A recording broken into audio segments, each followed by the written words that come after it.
اما بعد فاعوذ باللہ من الشیطان الرجیم بسم اللہ الرحمن الرحیم ورفعنا لک ذکرک صدق اللہ مولانا العظیم ان اللہ وملائکتہ یصلون علی النبی یا ایہا الذین آمنوا صلوا علیہ وسلموا تسلیما اللہم صلی علی سیدنا محمد وعلی آل سیدنا محمد وبارک وسلم والصلاة والسلام علیکہ یا رسول اللہ وعلی آلکہ واصحابکہ یا حبیب اللہ۔ محترم المقام حضرت العلام مولانا حافظ محمد ناصر صاحب،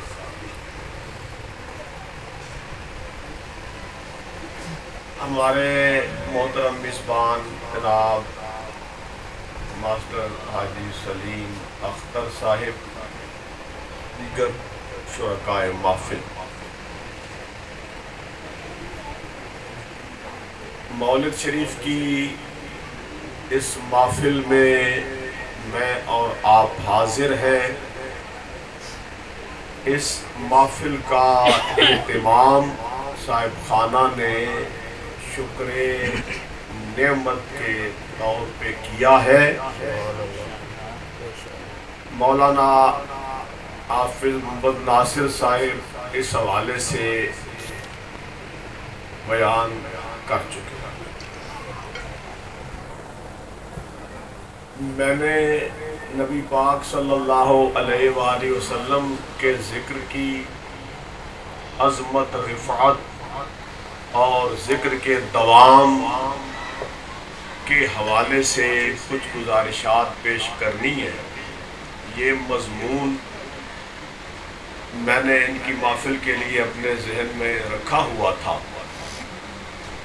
لیکن اس سے قبل تھوڑی سی دیر کے لیے میں اہل سنت و جماعت کسرہم اللہ کے عقائد کے حوالے سے کچھ عرض کرنا ضروری سمجھتا ہوں۔ احباب گرامی، ہم اہل سنت و جماعت ہیں اور 1450 سال سے امت کی بھاری اکثریت، بہت بھاری اور بہت بڑی اکثریت انہی عقائد پر قائم ہے۔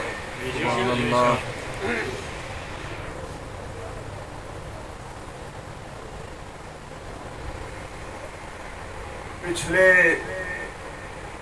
ادوار میں کئی فتنے پیدا ہوئے، کئی فرقے اٹھے،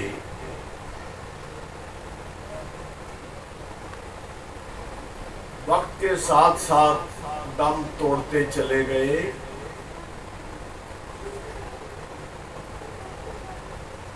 بے نام و نشان ہو گئے۔ زیادہ سے زیادہ کسی تاریخ کی کتاب میں ان کا ذکر مل جاتا ہے، حقیقت میں وہ دنیا میں کہیں نظر نہیں آتے، جبکہ سنیت کا یہ ٹھاٹھے مارتا سمندر، یہ ازل سے جولانیوں پر، اس کے وقار میں، اس کی برکات میں کوئی کمی نہیں آئی۔ یوں سمجھ لیں جیسے دریا پہ آپ کنکری پھینکیں، وہ ڈوب کے ختم ہو جاتی ہے، دریا کا کچھ نہیں بگڑتا۔ خس و خاشاک آتے ہیں، دریا بہا کے لے جاتا ہے، سب فنا کی گھاٹ اتر جاتے ہیں،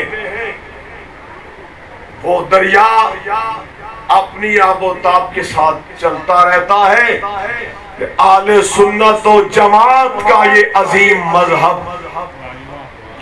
کہ جس نے دنیا کو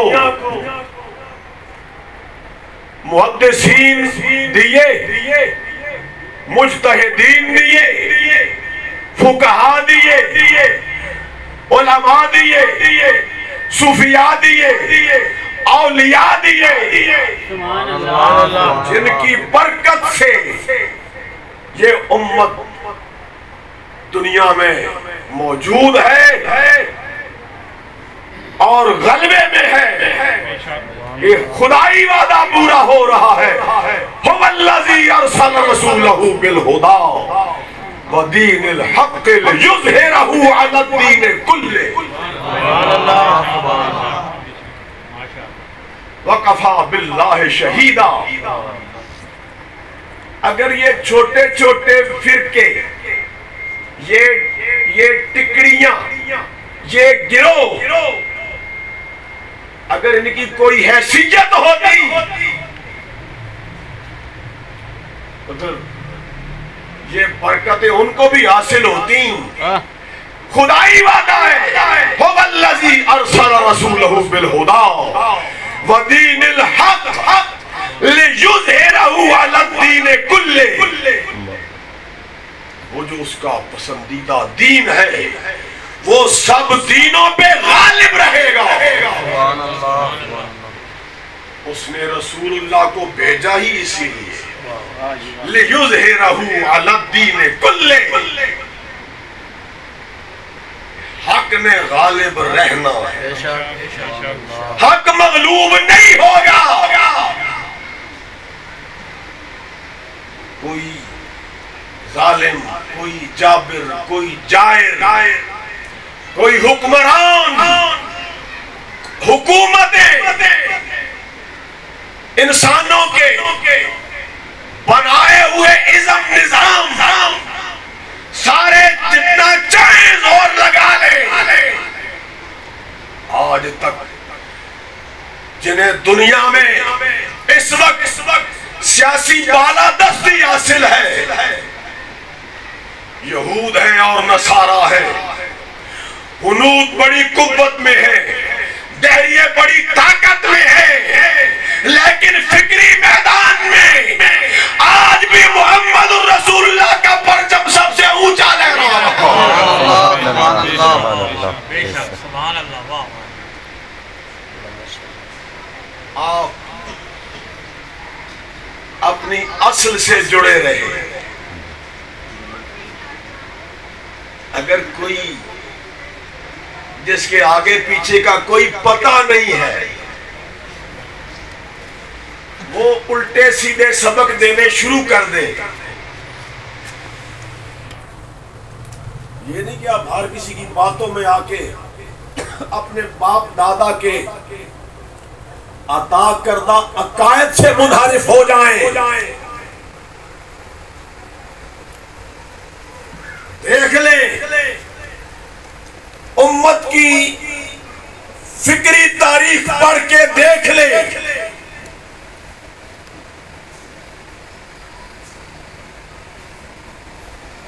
اہل سنت و جماعت ہی دنیا میں اسلام کی ترجمانی کرتے ہیں۔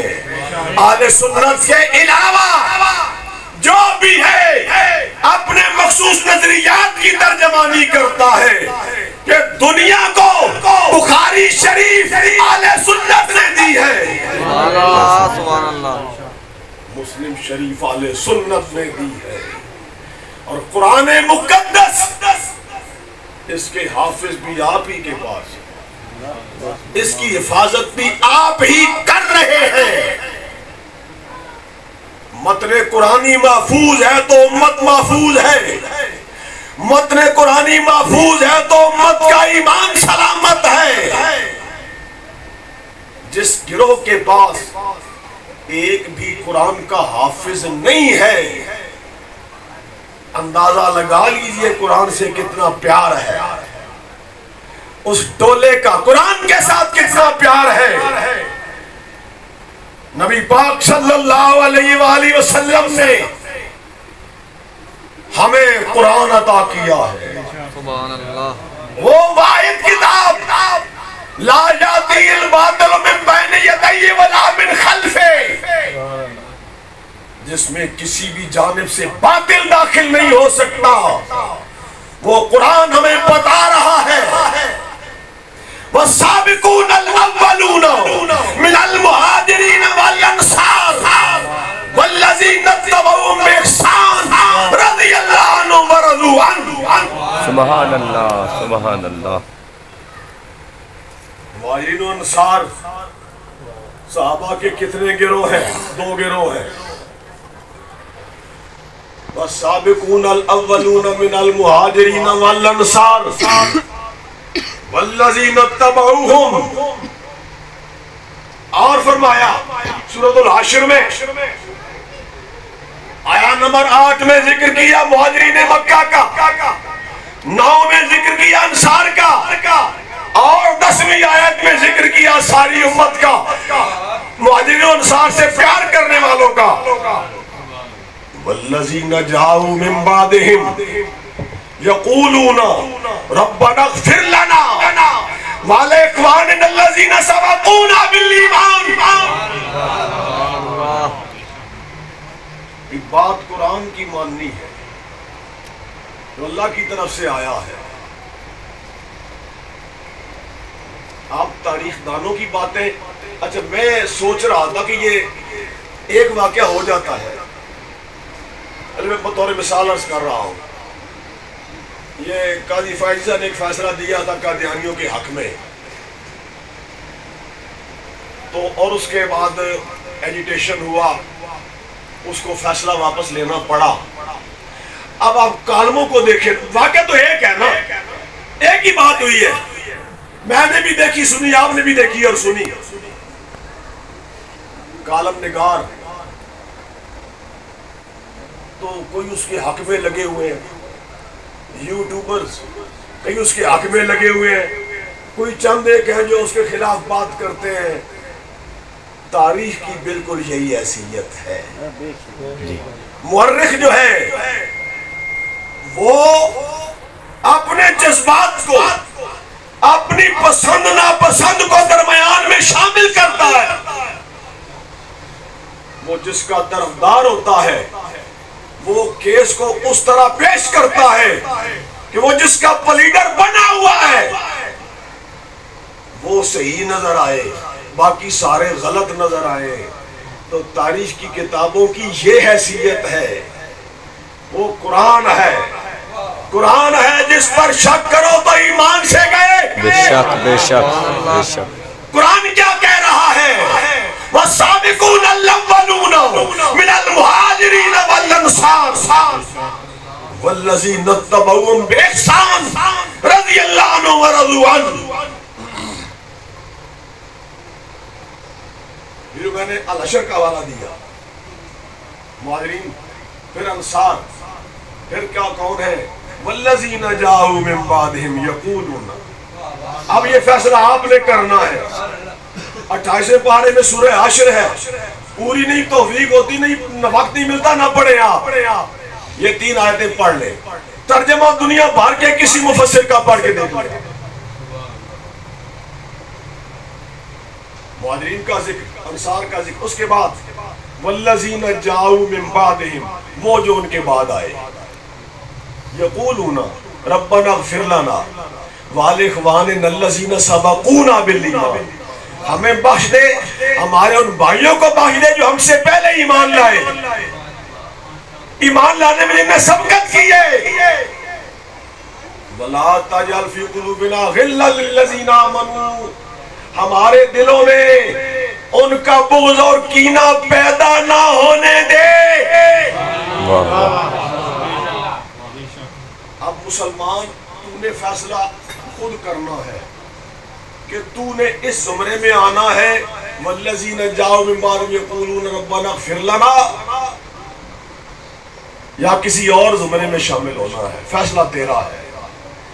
امام زین العابدین رضی اللہ تعالی عنہ آپ تشریف فرما ہے، اور یہ میں اس گروہ کی کتابوں سے بھی دکھا سکتا ہوں آپ کچھ آئے عراقی آئے امام کی بارگاہ میں اور آ کے صحابہ کے خلاف بک بک شروع کر دی۔ امام نے فرمایا بتاؤ کیا تم مہاجرین مکہ میں سے ہو؟ کہتے ہیں نہیں۔ کیا تم انصار مدینہ میں سے ہو؟ کہتے ہیں کہ نہیں جی۔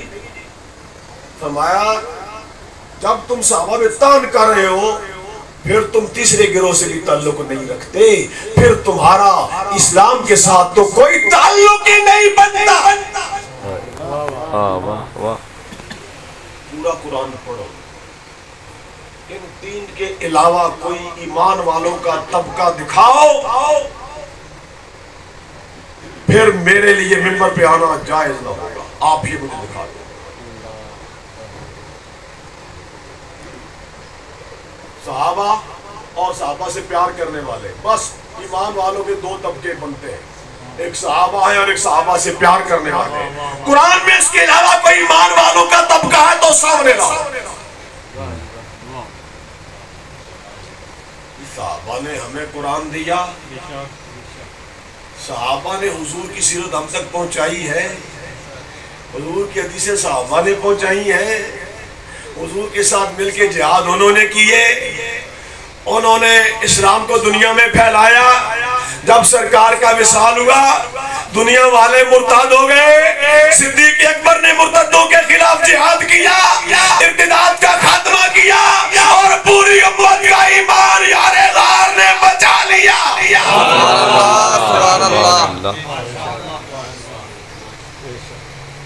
پوری امت کا ایمان بچایا۔ سبحان اللہ۔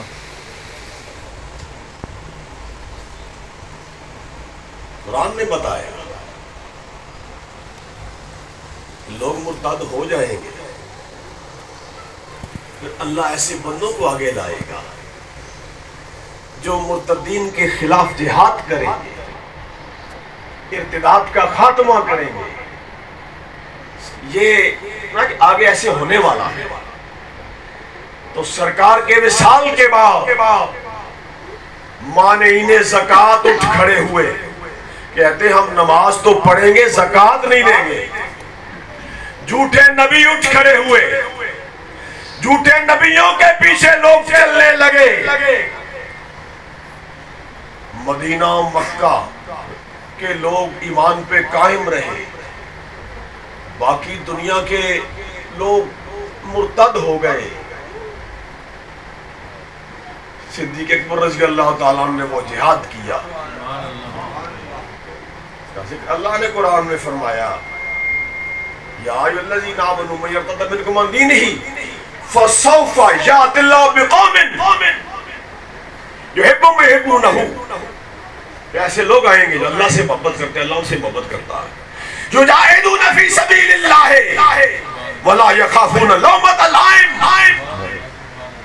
اللہ کے راستے میں جہاد کریں گے اور ملامت کروں کی ملامت کی پرواہ نہ کریں گے۔ یہ تاریخی حقیقت ہے۔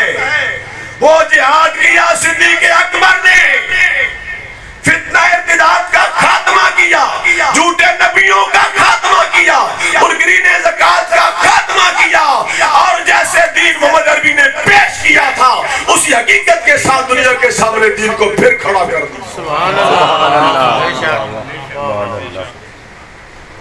وہ دو چار کالم پڑھ کے اور ایک آدھ کتابڑی تاریخ کی دیکھ کر صحابہ پہ تانا زنی شروع کر دیتے ہو اور اتنے بڑے حقائق کو نظر انداز کرتے ہو۔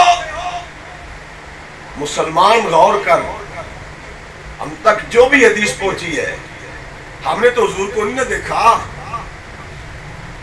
ہم نے تو حضور کو نہیں دیکھا، ہر بات اسلام کی صحابہ نے ہم تک پہنچائی ہے۔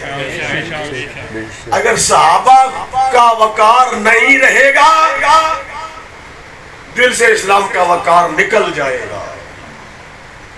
زیادہ محقق نہ بنو، ایمان ان تحقیقوں سے آگے ہے۔ ایمان کے حقائق بہت بڑے ہیں۔ ہماری وہ جماعت ہے، حضور داتا صاحب ہمارے پاس، خواجہ صاحب ہمارے پاس، بابا شیخ فرید ہمارے پاس، جنہوں نے اس خطے کو مسلمان بنایا ہے، جن کی برکت سے یہ بت پرستوں کا ملک ایسا ملک بن گیا کہ جس میں یہ مملکت خدا داد پاکستان وجود میں آئی، جس کو یہ شرف حاصل ہے پورے عالم اسلام میں، جس کی بنیاد اسلام پہ رکھی گئی۔ سبحان اللہ۔ تو ہم اپنے ان اکابر سے اپنا تعلق کیسے توڑ سکتے ہیں؟ ہم اپنے باپ دادا کے دیے عقائد سے کیسے تعلق توڑ سکتے ہیں؟ اب یہاں ایک مغالطہ دیا جاتا ہے کہ جی وہ تو ان پڑھ تھے، وہ تو ان پڑھ تھے، ہم پڑھے لکھے ہیں۔ میں عرض کرتا ہوں اس کا جواب ایمان والوں کے لیے، ایمان والوں کے لیے جن ایمان عزیز ہے ان کے لیے۔ میرے والد تو درس نظامی کوئی نہیں پڑھے ہوئے، آپ سب کے والدین کی یہی صورتحال ہے، کتنی اخر کتابیں پڑھ رکھی تھی؟ یہ صحیح ہے، زیادہ پڑھے لکھے نہیں تھے، اسی لیے تو ان کے ایمان سلامت رہے کہ ان کا اعتماد تھا خواجہ احمد مہروی کی روحانیت پر، ان کا اعتماد تھا پیر مہر علی شاہ کے علم پر۔ سبحان اللہ سبحان اللہ۔ وہ آج کے ان پڑھے لکھے جاہلوں کی طرح نہیں تھے، وہ خود تو ان پڑھ تھے لیکن ان کے ہاتھوں میں دامن ان کے تھے جن کے سینے اللہ نے علوم سے روشن کیے۔ فَارْتَدَّ عَلَىٰ آثَارِهِمَا قَصَصًا۔ موسیٰ علیہ السلام، یوشع علیہ السلام پلٹے ہیں، کس کی طرف آ رہے ہیں؟ فَوَجَدَا عَبْدًا مِّنْ عِبَادِنَا آتَيْنَا رَحْمَةً مِّنْ عِنْدِنَا وَعَلَّمْنَاهُ مِن لَّدُنَّا عِلْمًا۔ سبحان اللہ۔ اور خضر ایک نہیں ہے، خضر اکیلا نہیں، فَوَجَدَا عَبْدًا مِّنْ عِبَادِنَا، ہمارے بندوں میں سے ایک بندے سے ملاقات ہو گئی۔ یعنی خضر ایک نہیں ہے، خضر جیسے کئی ہے۔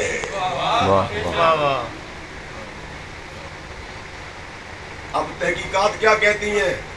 چھوٹے سے عمر 4-5 سال کی عمر کے بچے کا گلا دبانا بڑا ظلم ہے، تحقیق تو یہ کہتی ہے۔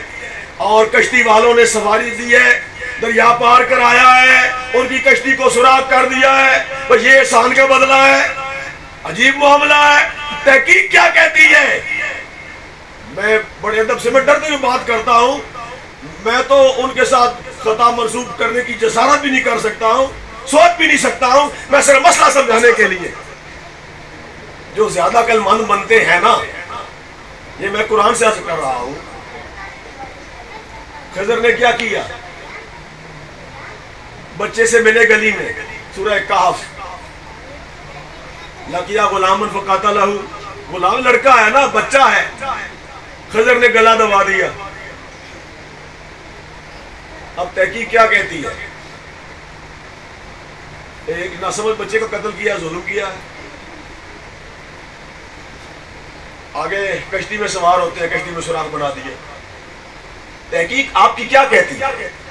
غلط کیا نا؟ تحقیق آپ کی، میں جو ظاہراً کہہ رہا ہوں، آپ کی تحقیق یہی کہے گی غلط کیا ہے۔ قرآن کہتا ہے خضر نے جو کیا ہے ہمارے حکم سے کیا ہے۔